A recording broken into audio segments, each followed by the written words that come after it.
Since when did the term social or civil rights activism become synonymous with the word poverty? Let's talk about it.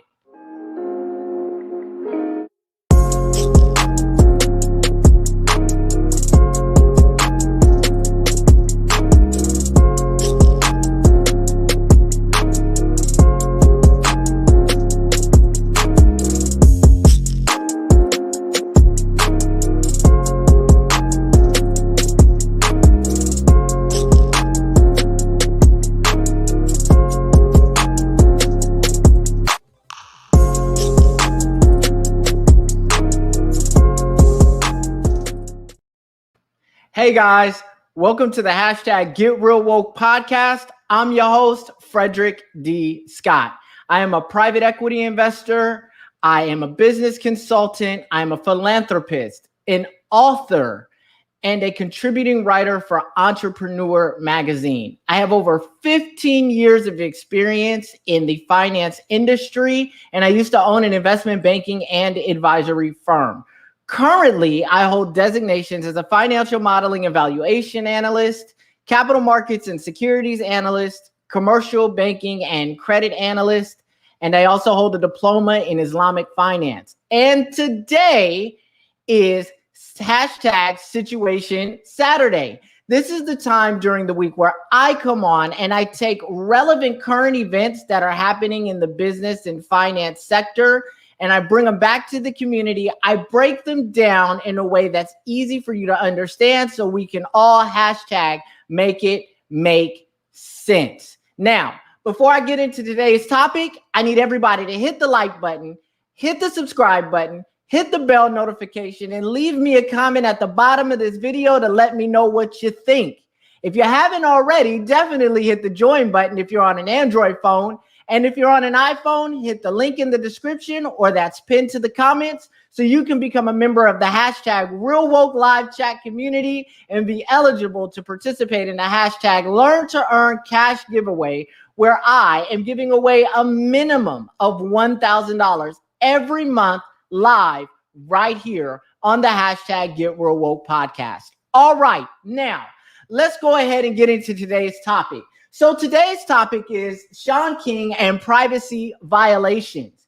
And the reason that I decided to do this podcast episode is because, so first of all, this hit very close to home for me, as I've been through things in the course of my trajectory to where I am in my career currently.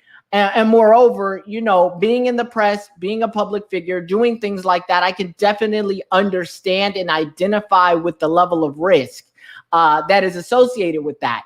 And, so for me, right, when I saw what was happening with Shaun King, that kind of hurt my heart a little bit because I can understand and identify again with how serious this is. When you do what Shaun King does. So if you're not familiar with this situation, let me give you a little bit of background. Okay, so first of all, Shaun King is what I would consider a social activist or a civil rights activist. And what he does is he fights for the rights of our community. He highlights issues that are going on that are affecting our community. He raises the awareness and he does what he can to bring about change and reshape the public opinion as it relates to various things that go on within our community and that happen to our community that shouldn't be happening. For example, mass incarceration, he deals with police brutality, and all of the things that fall out from dealing with those things, right? And so recently, he and his family, he and his wife actually bought a house. And that's a great milestone achievement, when you've worked really hard and you've saved up the money and you've done the things that are necessary, you've maintained, you've managed your credit, you've done all the things that you're supposed to do. It's a milestone when you're able to buy a home, right? Well, unfortunately, this milestone, which should have been a celebratory thing, turned into a tragedy for him and his family, because shortly after they purchased the home, the New York Post and several other media outlets decided to post a picture of their home, the address to their home, and what they paid for the home. Now, of course, the media being the media didn't go into the minutia and finite details of how they were able to purchase that home. It was just, hey, they spent X for this home. They're living lavishly, all of these great things, right? And this spiraled into a social media disaster whereby people were sharing this on social media, resharing this on social media, and it caused a lot of heartache and danger for the Shaun King family. Up to and including as a fallout of all of this, I mean, people were literally showing up to their home unannounced that they don't know, right? Which is a complete and grotesque violation of someone's privacy, their home, their peace, their sanctity, all of those things, right? And of course, being that he does have a wife, of course, this was very concerning for his wife, his children, their parents, all of these things, right? And it's gotten to a point now where they're actually going to have to move out of their home, right? For the safety, security, and well-being of their family, right? And I take issue with this because, a lot of people were saying, they purchased that money, from, Shaun King doing his work on behalf of, the people who passed away due to police brutality and all of these great things. He's profiting off of death, all of these misnomers. And if you don't know what a misnomer is, it is a mischaracterization of the situation, right? Again, people running without facts, right? So, I want to spend some time talking about this because number one, right, I want to talk about a number of things like the definition of what social activism and what civil rights activism is.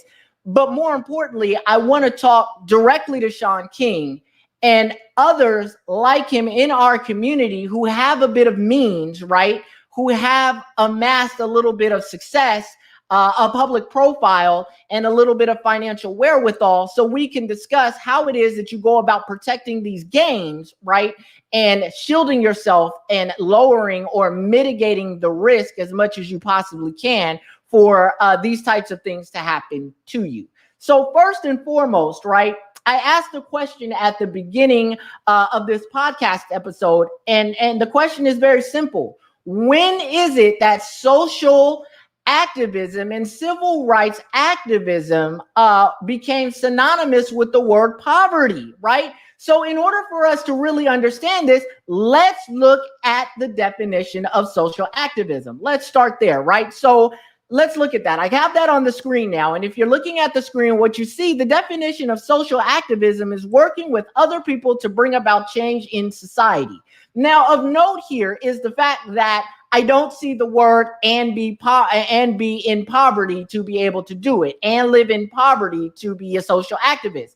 There is nothing relative to the word poverty. Poverty does not appear in this definition. So I want to point that out because that's very, very important. Now, let's move on and let's go ahead and look at the definition of a civil rights activist. So a civil rights activist is a leader of a political movement dedicated to securing equal opportunity for members of minority groups. Again, of note here is the fact that I don't see the word poverty or anything relating to poverty being a requirement of being a civil rights activist or a social activist. So I want to point that out because that's very, very, very, very important. Now, for posterity purposes, I do want to define the definition of poverty. And the definition of poverty is the state of being extremely poor. Now, I'm going to put a pin in those definitions for a second because we're going to come back to those in a later portion of this section of this podcast episode. And we're going to talk about some very key things, and we're going to examine some things within this community that we need to examine. If you've been following me a long enough time, you know that I'm very clear on calling things what they are, speaking from the facts and coming to logical, clear conclusions. And so that's what we're going to do today. But before I get into some of the issues that I have with the community surrounding this situation, I first want to talk directly to the concept of protecting gains. And what does it mean to protect gains? So protecting gains for a person or a group can mean a number of different things. So number one, it could be taking legislative action for the purpose of being able to protect the gains you've made in a civil rights fight, or in a civil rights discussion, or in the advancement of civil rights for a disenfranchised community of color, right? So sometimes what you do is you work really hard to advance the goals and initiatives of the community to make the community better. And in order to be able to protect those gains, you have to fight for legislative action at the state and federal level to be able to get things in writing that are going to protect the progress that the overall community has made, and those in the community who have been leading the charge, raising the awareness, et cetera, the progress that's been made because of through their actions, and because of their actions, sometimes you have to protect those gains with legislative action, right? So part of being a protecting gains is making sure that we are fighting for legislation. So that's one way that you can protect gains. Now, how do you protect gains personally, right? So personally, protecting gains is you work really hard, you make a little bit of money, you become successful, you're a public figure, you're out there on social media, you're out there in the public eye, and you have to be able to protect your family, right?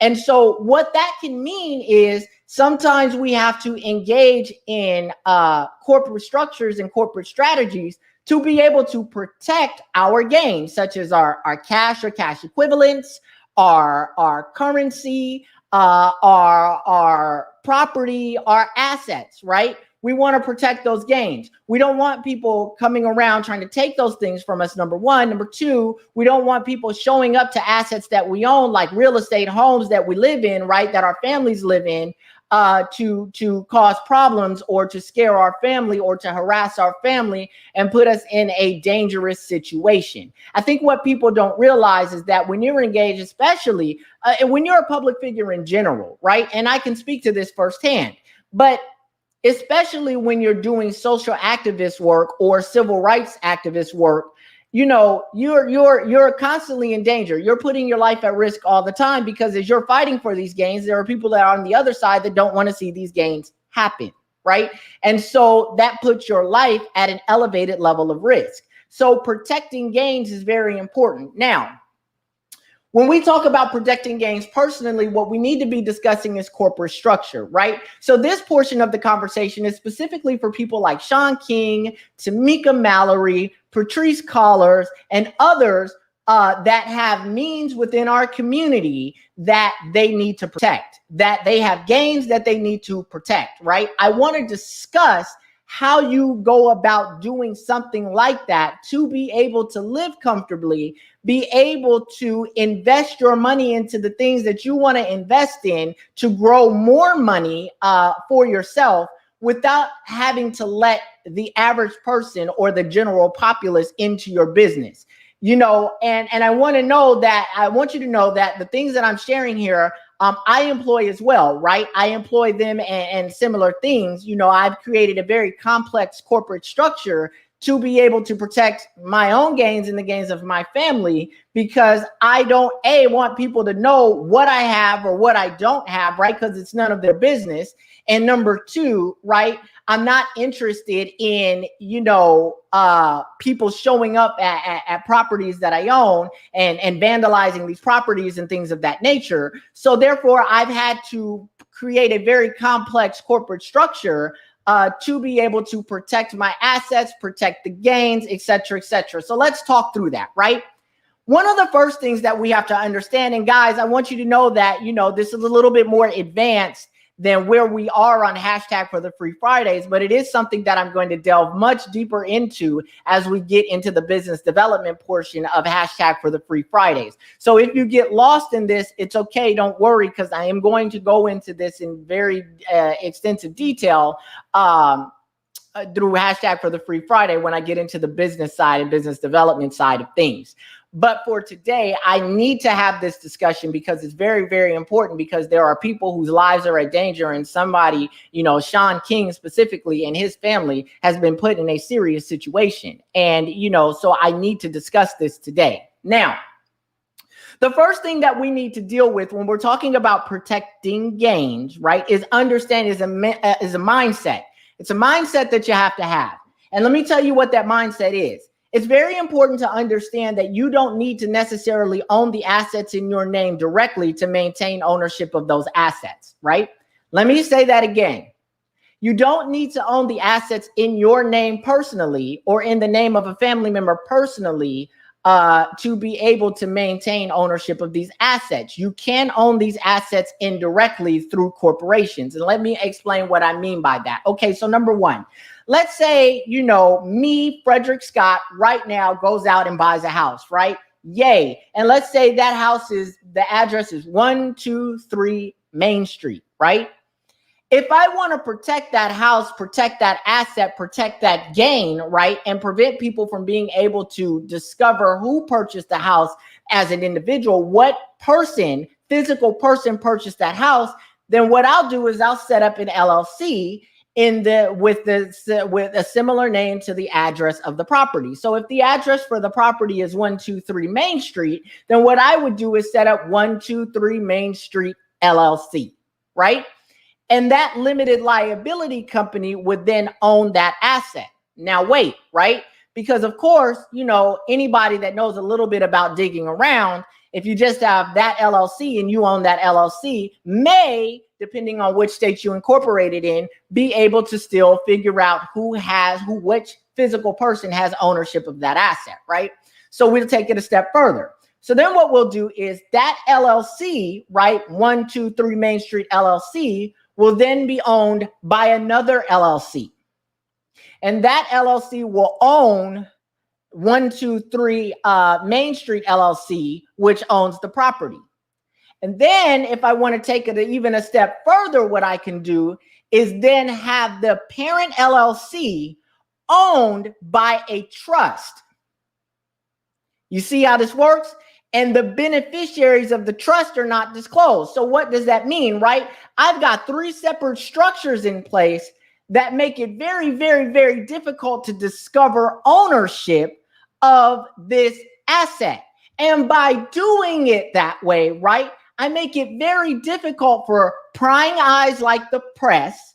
I make it very difficult for the average person to then come in, figure out that I own the property. If they're coming to do me some harm, show up to my property and scare and threaten my family, right? But here's the interesting thing. The beneficiary of the trust can be you if you want it to be. It can be your children. And at the end of the day, what you've done is you've put a corporate structure, right, in place, right, to be able to protect your gain. And that is so very important. And I want you to know that I'm providing an overview here because there's a lot of details and minutia that go into this that I'd be more than happy to speak with Shaun King directly offline, right, to discuss face to face. And I'd be more than happy to help you structure something, hashtag for the free. So let me put that out there, right? Because I'm very much a supporter of you and your work and what you're doing. And I think that you should be able to protect your gains. So I'd be willing to do that work, hashtag for the free. That's easy, right? Not a problem. But I wanted to share this brief overview about corporate structure and a way that you can go about protecting your gains using corporate structure. And by protecting your gains, you're able to then protect your family. And by being able to protect your family, I mean, nothing is perfect, right? Now, let's be clear. Nothing is perfect. But at the end of the day, by setting up corporate structures to own assets, right, and to hold my gains, whether it's real estate, whether it's securities, whatever it is, right? By setting up corporate structures, what I'm allowing myself to do is mitigate the risk, right, that comes with being successful. Mitigate the risk of people being able to figure out what I have, what I own, what my quote unquote net worth is, and all of those things, and broadcasting it over social media. Right. So I wanted to cover that because I thought that was very important. And I hope, if Shaun King sees this video, I hope this is very helpful for him. So there's that, right? So I hope this is very helpful for you. And there's an email in my About Us if you want to reach out to me directly and have a more extended discussion about this. Now, let's deal in some facts, right? Because I like facts. For me, facts have no feelings, right? Only people do. Now, remember, we have now discussed and we have looked up the term social activism. We've gotten a definition for that. I told y'all we was coming back to this, right? And we have also looked up the term civil rights activist, right? And what we have determined here, right, is that there is no such word as poverty listed anywhere in the definition of social activism or civil rights activism. And that's very important. Because I think our community has a misapprehension or a misunderstanding of the facts and has this thought that because you do work on behalf of the community, because you fight for the community, that you should somehow do that and while living hand to mouth, right? So let's talk about that.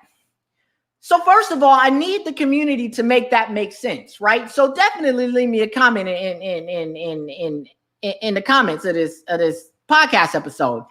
I need the community to make that make sense because last I checked, right, when you are fighting and trying to advance the progress of an entire community, when you are out there putting your face, your name on the line every single day to raise this awareness, when you are flying to different states to be able to do that, the truth of the situation is, last I checked, and I mean, I'm not the smartest man in the world, but last I checked, you couldn't show up to an airport and say I'm a social activist and they give you a free plane ticket to go where you're going to be able to make your impact in whatever state, county, city that you're going to at that moment. Last I checked, social activists or civil rights activists have to pay the same ticket price as everybody else.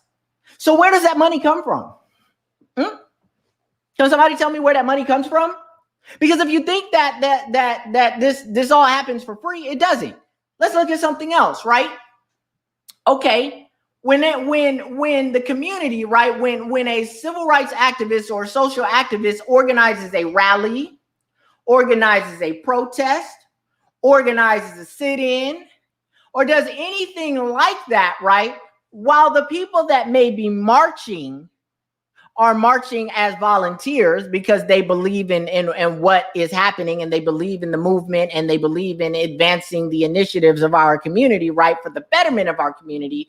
The fact of the matter is the t-shirts that they wear, if those t-shirts are movement-based t-shirts, the signs that they carry, the bullhorns, the cars that are being driven, all of this stuff costs money. None of this stuff is free, right? So who pays for that?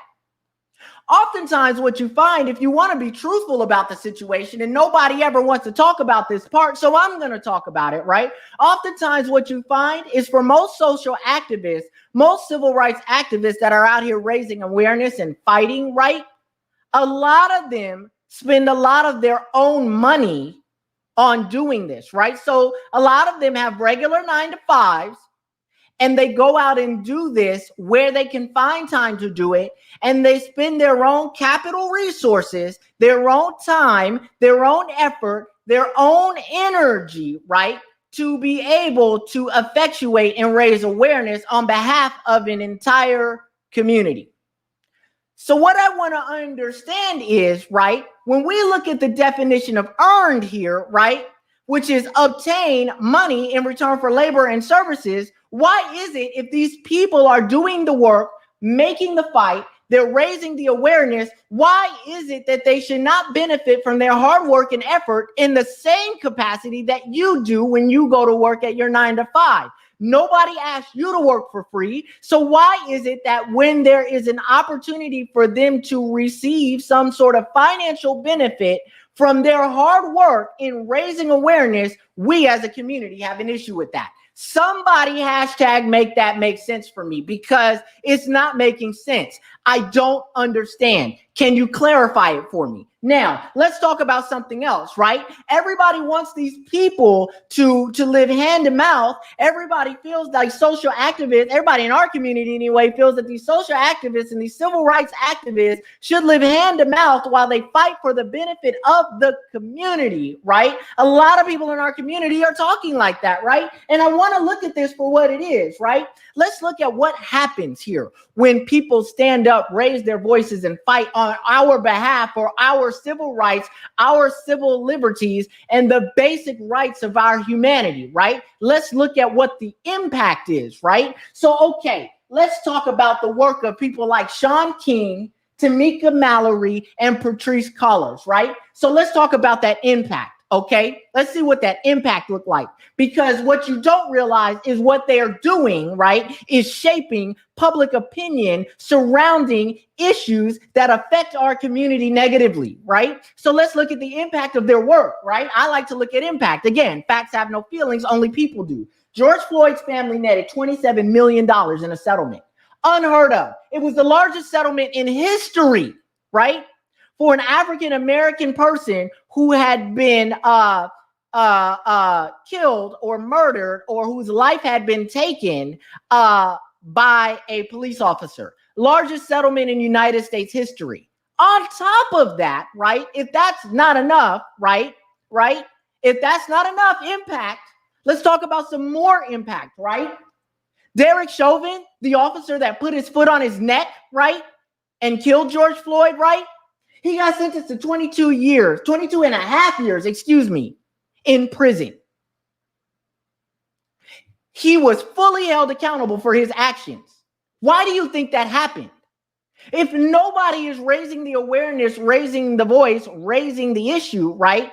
Working tirelessly day in and day out to shape the public opinion, to be shape the public opinion to our benefit, to highlight these issues so that way change and accountability can happen, George Floyd, unfortunately, would have just been another black man killed by a police officer. But because of the work of people like Shaun King, Tamika Mallory, Patrisse Cullors, right, he was able to get, his family anyway, was able to get a measurable amount of justice, and more justice than any other African American has gotten in similar situations. So I needed to make sense. I need you to help me understand why it is that for all that hard work and dedication, of course, right, since they are the largest voices on this issue at this time, other nonprofit organizations outside of our community, other corporations, for-profit corporations outside of our community are donating money to the cause. Some are doing it so they can appease their shareholder base through social responsibility, right? Some are doing it because they really care about what's happening in our community and think it's wrong, right? But for whatever reason they're giving. And who are they giving to? They're giving to the people that they can physically see are doing the work, right? So now, right, of course, they are donating money. When you donate money to these organizations, please understand that these organizations have expenses, right? And these people, again, are working tirelessly day in and day out for our benefit. If there is cash flow on their balance sheets to be able, right, to continue to invest and make an impact and raise awareness at the national level, and still money left over for payroll, why shouldn't they get paid? And to be clear, Shaun King released his tax returns. It's not like he's raking in millions personally. It's not even close to that. It's not even like he's raking in hundreds of thousands of dollars. But if he was to pay himself a salary for all of his work, where then is the problem? If Patrisse Cullors decides to pay herself a salary as payroll for her work, or buy property from the money that she's made by paying herself a payroll check, wherein is the problem? Wherein is the problem for Tamika Mallory to do these things? Here is another issue that I have that everybody cried about. Tamika Mallory did a commercial for Cadillac. And everybody said she sold out. I'm sorry, last I checked, right? Doing those types of things puts her on a bigger stage, increases the size and audience view of her platform to be able to raise social issues for our community, to raise civil rights issues for our community on a much larger audience base. What is wrong with that? That is the defect in our community. We don't understand that you have to be strategic, purposeful, and intentional with your movements if you expect, right, to be able to make the kind of impact that can be made that is going to benefit the entire community. Now, I'm going to talk about myself for a second, right? Based on the definition of social activism, which is working with other people to bring about change in the society, technically then I would be a social activist because I teach financial literacy and business development free on this podcast, in addition to giving away a minimum of $1,000 every month to help people in the community be able to execute on the things I talk about. I also work with incubator firms like Generator and Northwestern Mutual's Black Founder Accelerator. I'm a business mentor in those places. Why? Because I'm able to widen the impact that way. So to be all truthful, I'm a social activist in a certain way too. Now, in order for me to be able to give away $1,000 every month, a minimum, to be able to help people, be able to execute on this information, be able to help people, right, in their financial situations, in order to make that level of impact, guess what? I got to have a few nickels in the bank. I couldn't do it if I didn't have the money.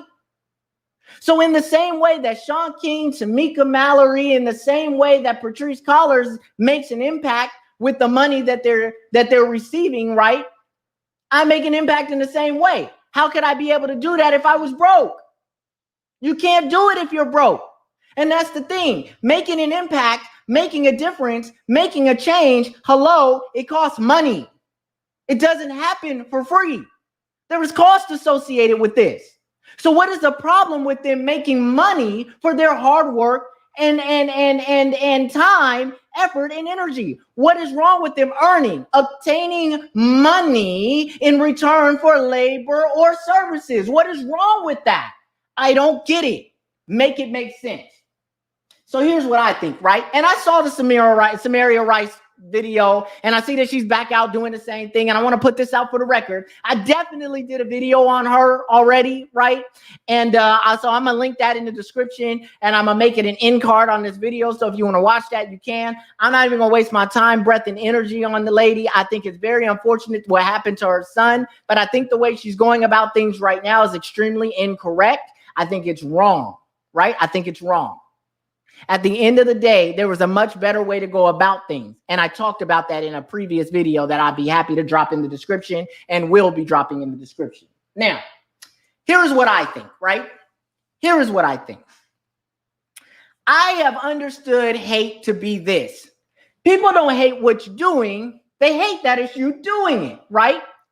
So, and I experienced this in my own career. People always wondering why he got that, how he get that. He shouldn't have that. He don't deserve that. But it's easy to say that, right? It's easy to say that. But what you didn't see is the over 15 years of work I've put in to get to this point, right? You didn't see all the sacrifices I made, the ups, the downs, the lessons, the mistakes. You didn't see any of that, right? You see the end result, and here you go. I don't understand why he got that. This is a typical defective mental thought process in our community. I don't understand why he got that.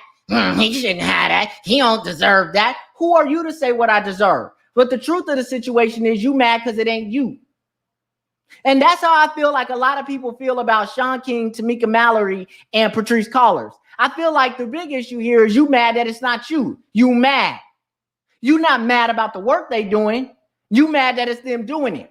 But the truth of the situation is you don't see how much hard work, dedication, and thankless work they've done up to this point to get this far. The difference between them and you, because you could have it too, the difference between people like us and people like haters, right? The difference is that we're willing to work for it. You ain't willing to put in the work. So that's why it's not you. So stop hating on the person. That's not cool. If you want it so bad, go out there and put in the work like we all did. That's all you got to do. It's real simple. Put in the work. People are reaping the benefits for years, over decades of work. They're reaping the rewards for their hard work and the oftentimes tireless and thankless work that they do on behalf of our community. So how dare the people that speak up against them have the goal to do it when you don't have the ability to put the work ethic in, you don't have the drive and determination to put the work ethic in to do the same things that they're doing, make the impact they're making, and raise the awareness the way they're raising the awareness. I need that to make sense. Sit down somewhere. If you want it bad enough, then go do what's necessary. Put in the time, put in the work, gain the knowledge, education, and experience to be able to make that level of impact. Okay? Do that. I need you to do that. Now, let's talk about something else. And this is the last thing I want to talk about with this because I think this is absolutely asinine, right? So, okay. Media outlets like the New York Post dropped this video, dropped a picture of his house and the picture of Shaun King's house and his address, right? Why is it that so many people in our community decided to share and reshare that and laugh and make jokes and do all of that, right? Why? Make it make sense. I don't understand. Why? Why would you do that, right? So why is it that we're so excited to celebrate someone's downfall? And he's not even having a downfall, but why would you celebrate that tragedy? Why would you celebrate the heartache that's happening to his family? Why would you revel in the glee of that? Why would you do that? See, this is the problem in our community. It's okay to do well as long as you're not doing better than me. That's the common mentality that most people have in our community.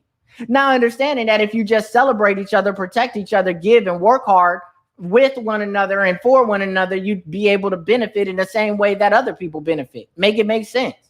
But instead, you want to share and reshare this stuff, right? Which further puts his family at risk. Do you not realize that especially in Shaun King's situation, it has been exposed that police officers as far as California were plotting on ways to kill this man. Yet you have the gall and audacity to further share his home and his address where his family lays his head, putting them at risk, opening the door for people to come to this man's house. Are you kidding me? If you really want to know why our community is in the position that it's in, it's because we don't protect those that should be protected. We don't come together as a community to support and protect one another.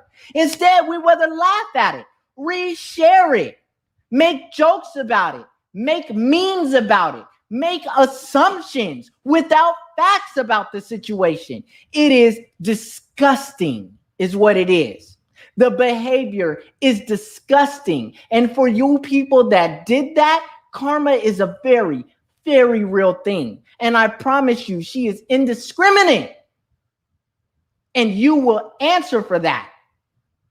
You will answer for that. 100%.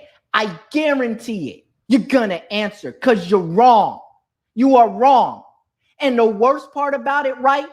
The people that shared it the most and reveled in it most, the gleeful people that said, y'all the ones that ain't doing nothing, ain't cutting no checks, ain't supporting nothing, running your mouth, sharing stuff because you got a phone and you got a little Instagram or Facebook account, sharing this man's private residence happily. That's why you in the position you in now. And that's why if you keep behaving the way you are behaving, you will never raise above the position that you are in now. And if you got a little bit of something, you keep moving like this, you're going to lose it. You're going to lose it. And that's a fact. Karma comes for everyone. Y'all are disgusting who shared and reshared that. And I'm saying that straight up. That's from me to you. It's disgusting. We need to do better as a community, y'all. We need to do better for fighting together, supporting one another, supporting those that are putting their literal lives on the line every day for you ungrateful haters out there that's out there doing what you're doing. Folks out here fighting for you just like they fighting for their supporters. They fighting for the community as a collective. They fighting for you. You around here being ungrateful, around here reposting information that's inaccurate, around here running your mouth, talking mess, all because you mad, not at the work they doing, but the fact that it ain't you that's the one that's doing it. Yet you're unwilling to put in the same amount of dedication to get where they've gotten. Hashtag make it make sense. Anyway, y'all, that's all I had to share today. That's all I wanted to say. I wanted to get that off my chest. Shaun, if you see this, bruh, I'm with you. I support you. And like I said, man, I will show you corporate structure. Hashtag for the free. It'll be my privilege, brother, because I appreciate the work that people like you, Tamika Mallory, and Patrice Callers do, even on my benefit, the benefit of my family, right? You know, the benefit of the community. I respect and appreciate the work. I know how serious it is what y'all do, and I know what y'all going through and how dangerous it is for y'all to be able to be willing to go on a national stage and raise awareness in the way that y'all do. So I appreciate y'all, all right? So if any of y'all want to reach out to me and talk through corporate structure, yo, that's hashtag for the free, baby, because I support those who fight for us 100%, all right?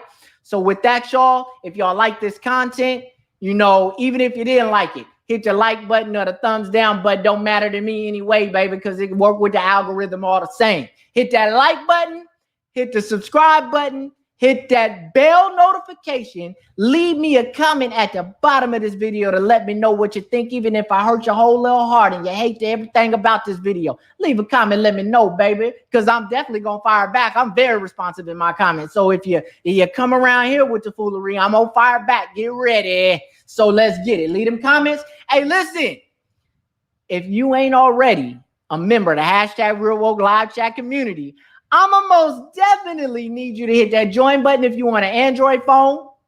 And if you want an iPhone, I'm most definitely going to need you to hit the link in the description or the link pinned to the comments so you can join the hashtag Real Woke Live Chat community and be eligible to participate in the hashtag Learn to Earn Cash giveaway, where I give away a minimum of $1,000 every month live right here on the hashtag Get Real Woke podcast. And before I get up out of here, y'all, hey, listen, as I told y'all, I work with some great organizations to make a wider impact. I'm going to have the director of social impact from Generator, which is the largest venture capital backed incubator firm in the country, on the podcast tomorrow at 7 p.m. to share the great work that they're doing and moving the needle towards diversity and more diversity, equity, and inclusion. He's become a great friend, a great colleague. I love the work they do so much that I'm actually a business mentor for them. And I do that work hashtag for the free as well, right? It's all about impacting the community. All right, y'all. Anyway, that's all I had to have for y'all today, y'all. So with that said, hey, until the next hashtag Situation Saturday, I'm out.